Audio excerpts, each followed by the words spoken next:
Hello again. We're going to be continuing with our reading. This time it's chapter 3 of Robert Greene's The Concise Mastery. So, if we go and find where we last left off,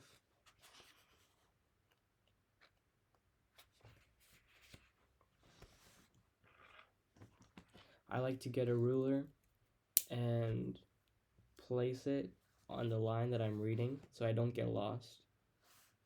And I think it helps with reading cohesively. So, we're going to begin.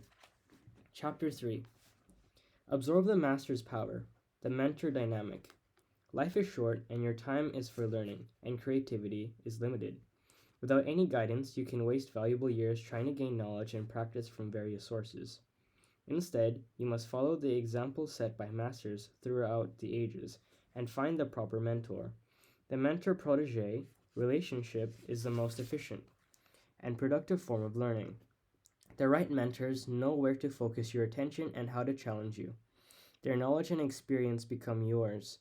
They provide immediate and realistic feedback on your work, so you can improve more rapidly. Choose the mentor who best fits your needs and connect to your life's task. Once you have internalized their knowledge, you must move on and never remain in their shadow.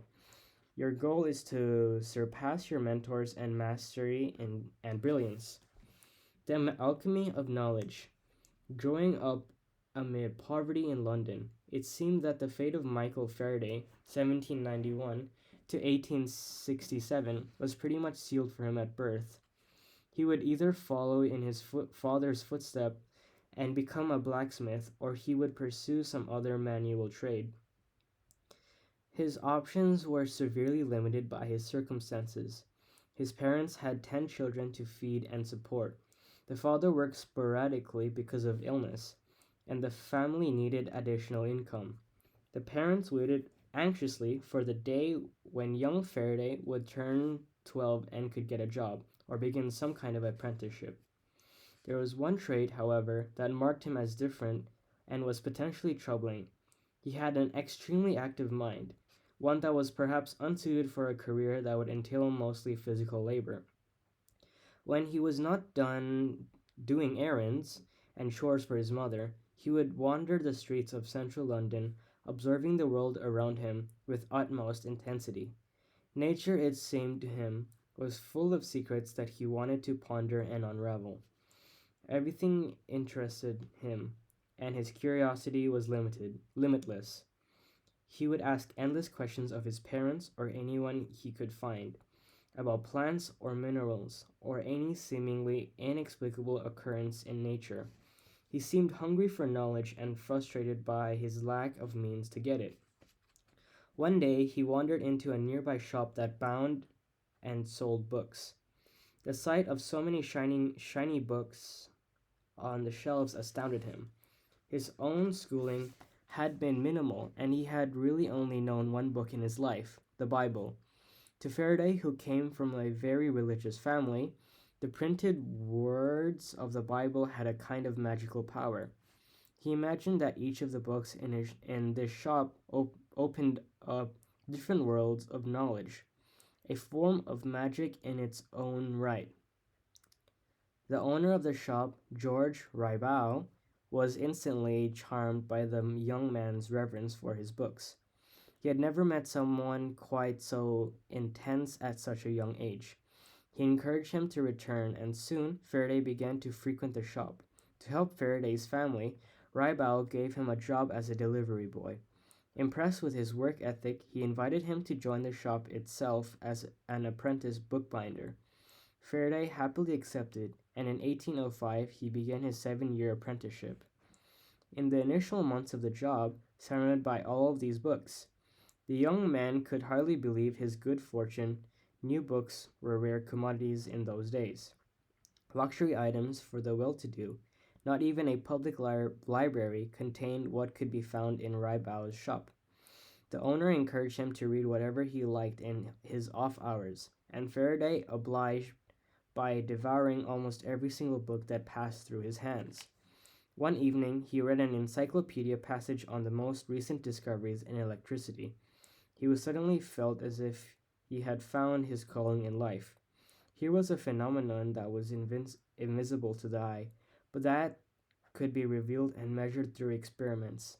This process of uncovering nature's secret through experiment enthralled him. Science, it's. Thought there was something there. Quite scared me. Where were we? I'm just gonna close the curtains because it's quite eerie.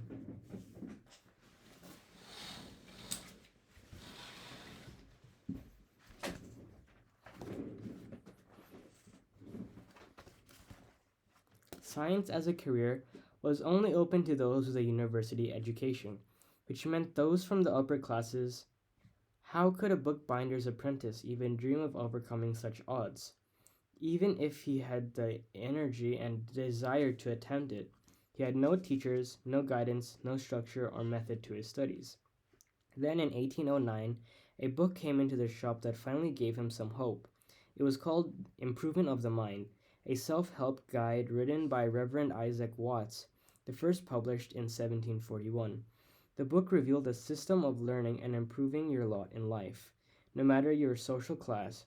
It prescribed courses of action that anybody could follow, and it promised results. Faraday read it over and over, carrying it with him wherever he went. He followed the book's advice to the letter. For Watts, learning had to be an active process. Recommended not just ready about scientific discoveries, but actually recreating the experiments that led to them.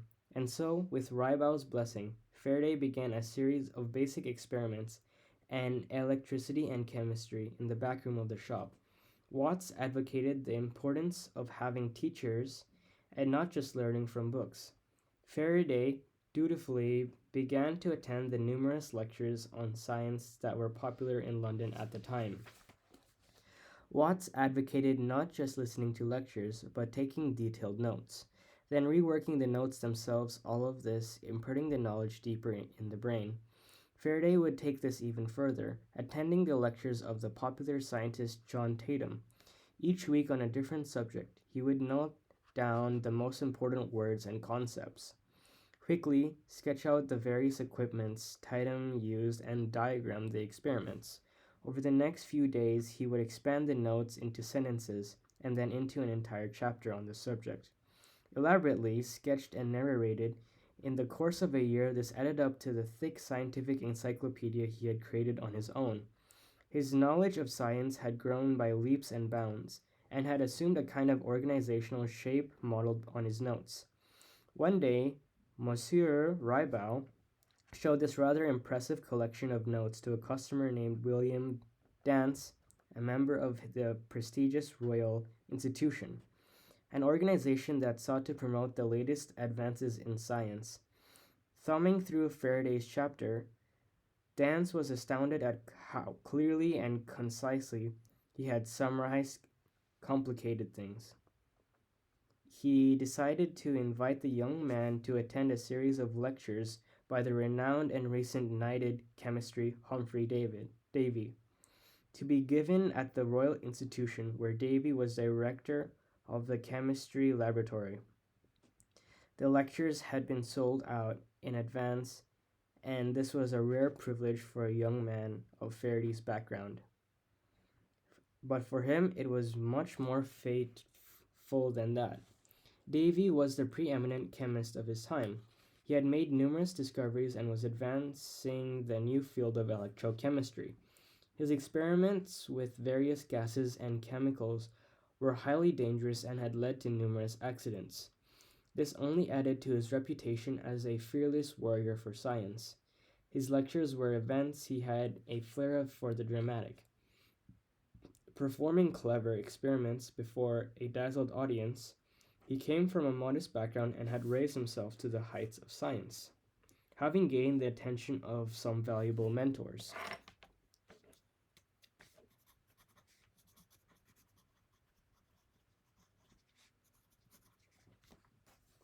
To Faraday, Davy was the only living scientist he could model himself after, considering Davy's lack of any solid formal education. Arriving early each time and gaining the closest seat he could find, he soaked up every aspect of Davy's lectures, taking the most detailed notes he had ever attempted. These lectures had a different effect upon Faraday than others he had attempted. He was inspired, and yet he also could not help but feel somewhat dejected. After all of these years of studying on his own, he had managed to expand his knowledge of science and of the natural world. But science does not consist of the accumulation of information. It is a way of thinking, of approaching problems. The scientific spirit is creative. Faraday could feel it in Davy's presence. As an amateur scientist, looking at the field from the outside, his knowledge was one dimensional and would lead nowhere. He needed to move to the inside where he could gain practical, hands on experience, become parts of the community, and learn how to think like a scientist. And to move closer to the scientific spirit and absorb its essence, he would need a mentor. This seemed like an impossible quest, but with his apprenticeship coming to an end and facing the prospect of becoming a bookbinder for life, Faraday went into desperation mode. He wrote letters to the president of the Royal Society and applied for the most mental jobs in any kind of laboratory. He was relentless, and yet months went by with no results. Then one day, out of the blue, he received a message from Humphrey Davy's office. The chemist had been blinded by yet another explosion in his laboratory at the Royal Institution, and the condition would last for several days. During this time, he needed a personal assistant to take notes and organize his materials. Mr. Dance was a good friend of Davy's, had recommended young Faraday for the job. There seemed something faithful, even magical. In this occurrence, Faraday would have to make the most of it, do whatever he could to impress the great chemist. Awestruck to be in Davy's presence, Faraday listened with utmost intensity to every one of his instructions and did more than was asked for. When Davy, however, had recovered his sight, he thanked Faraday for his work but made it clear that the Royal Institution already had a laboratory assistant and there were simply no openings for him on any level. Faraday felt despondent, but he was not only ready to give up, he would not let this be the end. Only a few days in, Davy's presence had revealed so many learning possibilities. Davy liked to talk about his ideas as they occurred to him and gain feedback from anyone around him. Discussing with Faraday one experiment he was planning afforded the young man a glimpse into how his mind worked, and it was fascinating. Davy would be the ultimate mentor.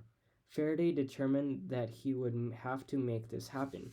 He went back to the notes and had taken on Davy's lectures. He worked them into a beautiful organized booklet, carefully handwritten and full of sketches and diagrams. He sent this off to Davy as a gift. Then he wrote to him a few weeks later reminding Davy about the experiment he had mentioned but had probably forgotten about. Davy was notoriously absent-minded. Faraday heard nothing, but then one day in February 1813, he was suddenly summoned to the Royal Institution. That same morning, the institution's laboratory assistant had been fired for insubordination. They needed to replace him immediately, and Davy had recommended young Faraday. The job mostly involved cleaning bottles and equipment, sweeping and lighting fireplaces. The pay was low, considerably lower than what he could gain as a bookbinder, but Faraday, hardly believing his good fortune, accepted on the spot. His education was so rapid it shocked him. It was nothing like the progress he had made on his own.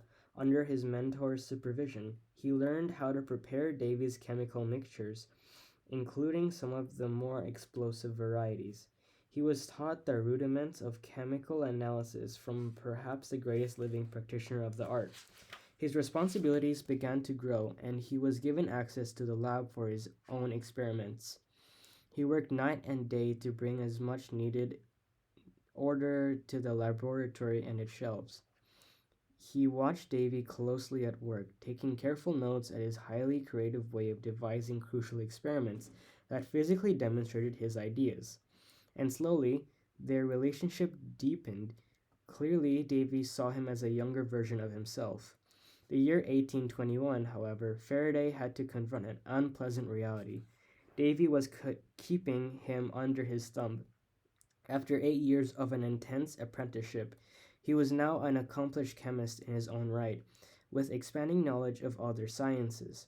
He was doing independent research, but Davy was still treating him as an assistant, making him send packets of dead flies for his fishing lures and assigning him other menial tasks.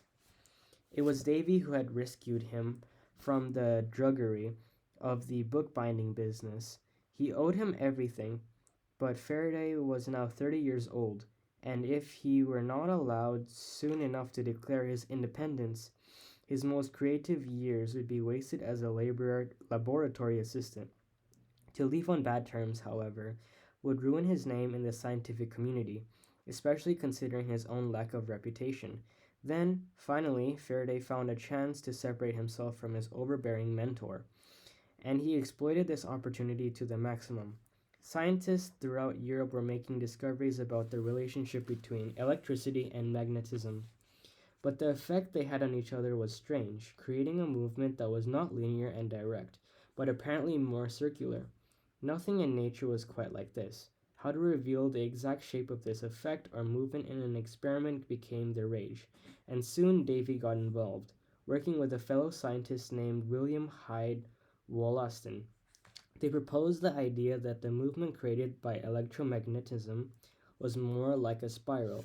Involving Faraday in their experiments, they devised a way to break up the movement into small increments that could be measured. Once this was all added up, it would show the spiral motion. At about the same time, Faraday was asked by a close friend to write a review of all that was known about electromagnetism for an established journal, and so he began a rigorous study of the field. Thinking like his mentor, he speculated that there must be a way to physically demonstrate the motion created by electromagnetism in a continual fashion, so that no one could dispute the results. One night in September 1821, he had a vision of just such an experiment, and he put it into practice. With a bar magnet secured upright in a cup of liquid mercury, a metal that conducts electricity, Faraday placed a suspended wire buoyed by a cork in the mercury. When the wire was charged with electricity, the cork moved around the magnet in a precise conical path. The reverse experiment, with the wire secured in the water, revealed the same pattern.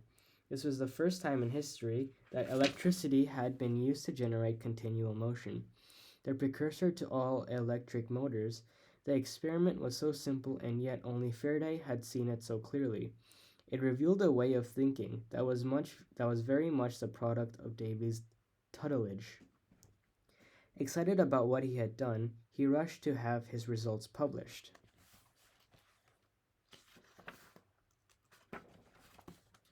In his haste to get his report out, however, Faraday had forgotten to mention the research done by the Wollaston and Davy. Soon enough, the rumor spread that Faraday had actually plagiarized their work. Realizing his mistake, Faraday met with Wollaston and showed him how he had reached his result independent of anyone else's work. Wollaston agreed and let this matter drop, but the rumors continued, and it soon became clear that the source of them was Davy himself. He refused to accept Faraday's explanation, and no one quite knew why. When Faraday was nominated to the Royal Society because of his discovery, it was Davy, as president, who tried to block it. A year later, when Faraday made yet another important discovery, Davy claimed partial credit for it. He seemed to believe that he had created Faraday from nothing and was so responsible for everything he did. Faraday had seen enough. Their relationship was essentially over. He would never correspond with or see him again. Now having authority within the scientific community, Faraday could do as he pleased. His coming experiments would soon pave the way for all of the most important advances in electrical engineering and energy, and for the field theories that would revolutionize science in the 20th century. He would go on to become one of history's greatest practitioners of experimental science, far outshining the fame of his one time mentor. Keys to mastery. In the past, people of power had an aura of authority that was very real. Some of this aura emanated from their accomplishments, and some from the position they occupied being a member of the aristocracy or a religious elite. This aura had a definite effect and could be felt. It caused people to respect and worship those who possess it. Over the centuries, however, slow position, the slow process of democratization has worn away this aura of authority in all of its guises, to the point today of almost non existence. We feel rightly so that no one should be admired or worshipped merely for the position they occupy, particularly if it comes from connections or a privileged background. But this attitude carries over to people who have reached their position mostly through their own accomplishments. We live in a culture that likes to criticize and debunk any form of authority, to point out the weakness of those in power. If we feel any aura, it is in the presence of celebrities and their seductive personalities. Some of the skeptical spirit towards authority is healthy, particularly in relation to politics, but when it comes to learning and the apprenticeship phase, it presents a problem. To learn requires a sense of humility. We must admit that there are people out there who know our field much more deeply than we do. Their superiority is not a function of natural talent or privilege, but rather of time and experience.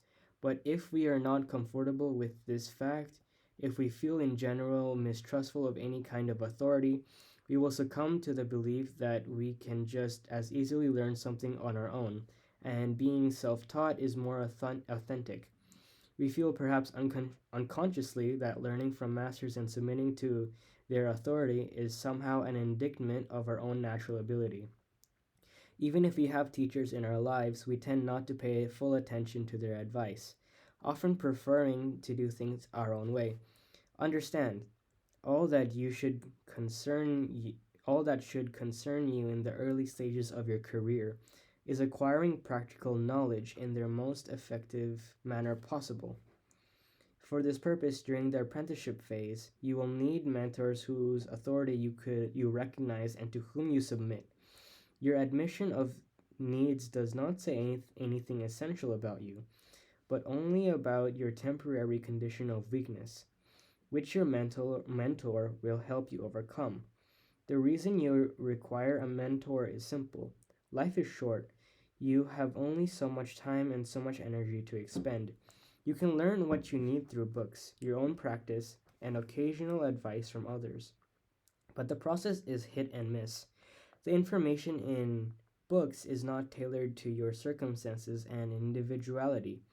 It tends to be somewhat abstract and hard to put into practice. You can learn from your experiences, but it can often take years to fully understand the meaning of what has happened. It is always possible to practice on your own, but you will not receive enough focused feedback. You can often gain a self directed apprenticeship in many fields, but this could take 10 years, maybe more. Mentors do not give you a shortcut, but they streamline the process. They invariably had their own great mentors, giving them a richer and deeper knowledge of their field. Their ensuing years of experience taught them invaluable lessons and strategies for learning. Their knowledge and experience had become yours. They can direct you away from unnecessary side paths or errors. They observe you at work and provide real time feedback, making your practice more time efficient. Working closely with them, you absorb the essence of their creative spirit, which you can now adapt in your own way. What took you 10 years on your own could have done in 5 with proper direction. What makes the mentor protege dynamic so intense and so productive is the emotional quality of the relationship. By nature, mentors feel emotionally invested in your education. On your part, you also feel emotionally drawn to them, admiration for their achievements, a desire to model yourself after them, and so on. Mentors find this immensely flattering. With this two-way emotional connection, you both open up to each other in a way that goes beyond the usual teacher to student dynamic. Think of it this way: the process of learning resembles the medieval practice of alchemy. In alchemy, the goal was to find a way to transform base metals or stones into gold. To this effect, alchemists searched for what was known as the philosopher's stone, a substance that would make dead stones or metals come alive and organically change their chemical composition into gold. Although the philosopher's stone was never discovered, it had profound relevance to the as a metaphor. The knowledge that you need to become a master exists out there in the world. It is like a base metal or a dead stone. This knowledge needs to be heated up and come alive within you, transforming itself into something active and relevant to your circumstances. The mentor is like the philosopher's stone. Through direct interaction with someone of experience, you're able to quickly and efficiently heat up and animate this knowledge, turning it into something like gold. To initially entice the right master to serve as your mentor, you will want to mix in a strong element of self interest. You have something tangible and practical to offer them, in addition to your youth and energy before he had ever met him. Davy was aware of Faraday's work ethic and organizational skills. That alone made him a desirable assistant. Considering this, you may not want to go in search of mentors until you have acquired some elementary skills and discipline that you can rely upon to interest them. Almost all masters and people of power suffer from too many demands on their time and too much information to absorb. If you can demonstrate the ability to help them organize themselves on these fronts to a degree that others cannot, it will be much easier to get their attention and interest in their relationship. You will want as much personal interaction with the mentor as possible. A virtual relationship is never enough. There are cues and subtle aspects that you can pick up through a person to person interaction, such as a way of doing things that has evolved through much experience. It was only through constant exposure to Davy's thought process that Faraday understood the power of finding the crucial experiment to demonstrate an idea, something he would adapt later on with great success. Mentors have their own strengths and weaknesses. The good ones allow you to develop your own style and then leave them when the time is right. Such types can remain lifelong friends and allies, but often the opposite will occur. They grow dependent on your services, and want to keep you undentured. They envy your youth and unconsciously hinder you, or become overcritical. You must be aware of this as it develops. Your goal is to get as much out of them as possible, but at a certain point, you may pay a price if you stay too long and let them subvert your confidence. Your submitting to their authority is by no means unconditional, and in fact, your goal all along is eventually to find your way to independence. Having internalized and adapted their wisdom, you must now allow yourself to feel any guilt when the time comes to assert yourself. Instead, as Faraday did, you should feel resentful and even angry about his desire to hold back, using such emotions to help you leave him. In any event, you will probably have several mentors in your life, like stepping stones along the way to mastery. At each phase of your life, you must find an appropriate teacher, getting what you want out of them, moving on, and feeling no shame for this. It is the path of your own mentor probably took, and it is the way of the world. Strategies for deepening the mentor dynamic. One repays a teacher badly if one remains only a pupil. Friedrich Nietzsche.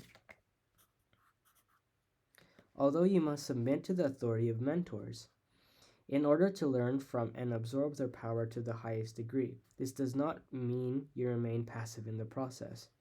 At certain critical points, you can set and determine the dynamic, personalize it to suit your purpose. The following four stages are designed to help you exploit the relationship to the fullest and transform the knowledge you gain into creative energy. Number one, choose the mentor according to your needs and inclinations. The choice of the right mentor is more important than you might imagine, because so much of his or her future influence upon you can be deeper than you are consciously aware of. The wrong choice can have a negative effect upon your journey to mastery. You could end up absorbing conventions and styles that don't fit you, and that will confuse you later on. If he or she is too domineering, you could end up being a lifelong imitation of the mentor, instead of a master in your own right. People often err in this process when they choose someone who seems the most knowledgeable, has a charming personality, or has the most stature in the field, all superficial reasons. Do not simply choose the first possible mentor who crosses your path. Be prepared to put as much thought into it as possible. In selecting a mentor, you will want to keep in mind your inclinations and life's task, the future position you envision for yourself. The mentor you choose should be strategically aligned with this. If your path is in a more revolutionary direction, you will want a mentor who is open, progressive, and not domineering. If your ideal aligns more with a style that is somewhat idiosyncratic, you will want a mentor who will make you feel comfortable with this and help you transform your peculiarities into mastery instead of trying to quench them. If you are somewhat confused and ambivalent about your direction, it can be useful to choose someone who can help you gain some clarity about what you want. Someone important in the field who might not fit perfectly with your tastes. Sometimes part of what a mentor shows us in something we will want to avoid or actively rebel against. In this latter case, you might initially want to maintain a little more emotional distance than normally recommended. Particularly, if he or she is the domineering type, over time you will see what to absorb and what to reject. The mentor dynamic replays something of the parental or father figure dynamic. It is a cliche that you do not get to choose the family you are born into, but you are happily free to choose your mentors. In this case, the right choice can perhaps provide what your parents didn't give you: support, confidence, direction, space to discover things on your own. Look for mentors who can do that, and beware of failing into the opposite trap, opting for a mentor who resembles one of your parents, including all of his or her negative traits. You'll merely repeat what hampered you in the first place.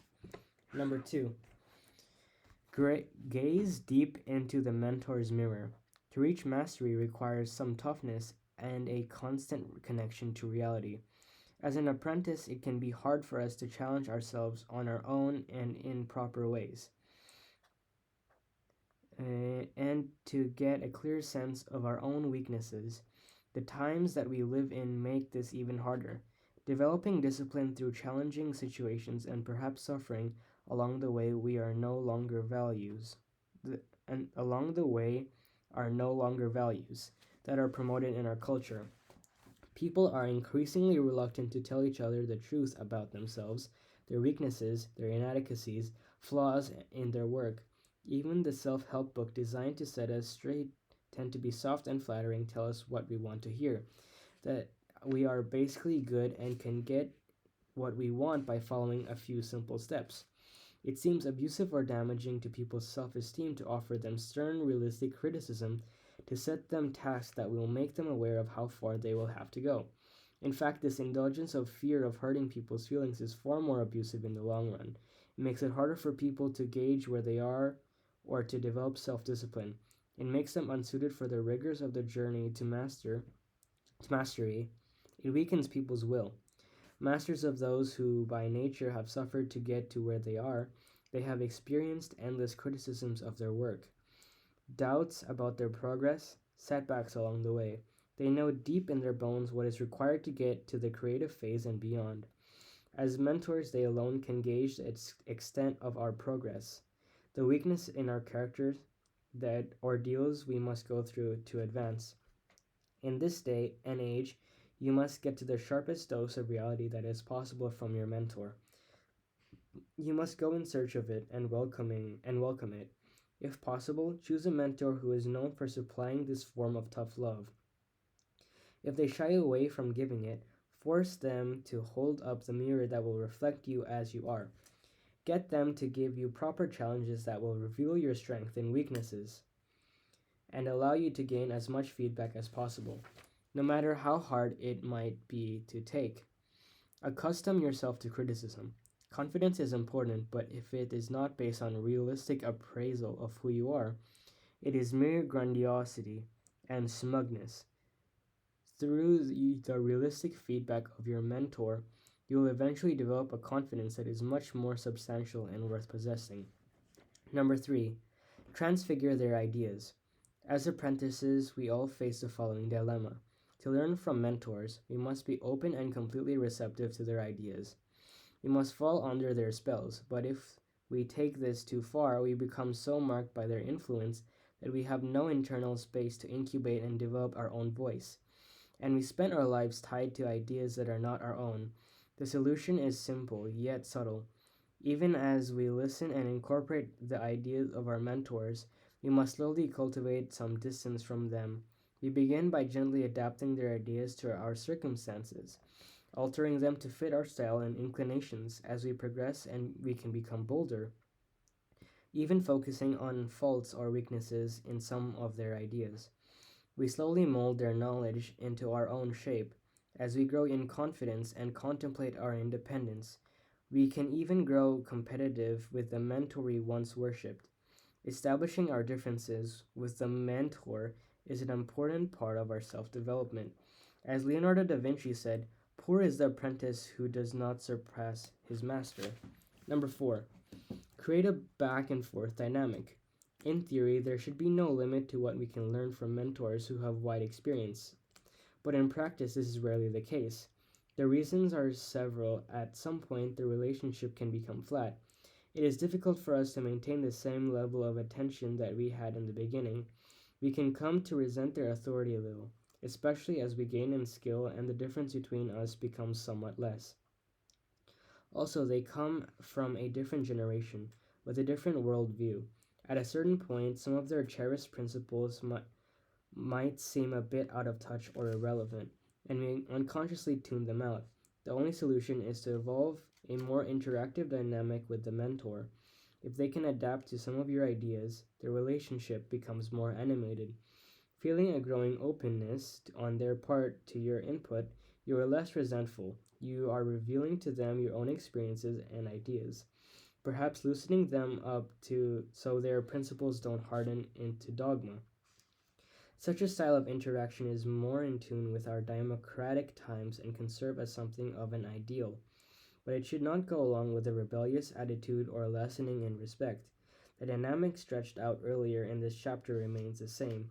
You bring to the relationship the utmost in admiration and your total attention. You are completely open to their instruction. Gaining their respect for how teachable you are, they will fall a bit under your spell. With your intense focus, you will improve in your skill levels, giving you the power to introduce more of yourself and your needs. You give them feedback to their instruction, perhaps adjust some of their ideas. This must begin with you as you set in the tone with your hunger to learn. Once a back and forth dynamic is sparked, the relationship has utmost limitless potential for learning and absorbing power. So that was chapter 4 of Robert Greene's The Concise Mastery.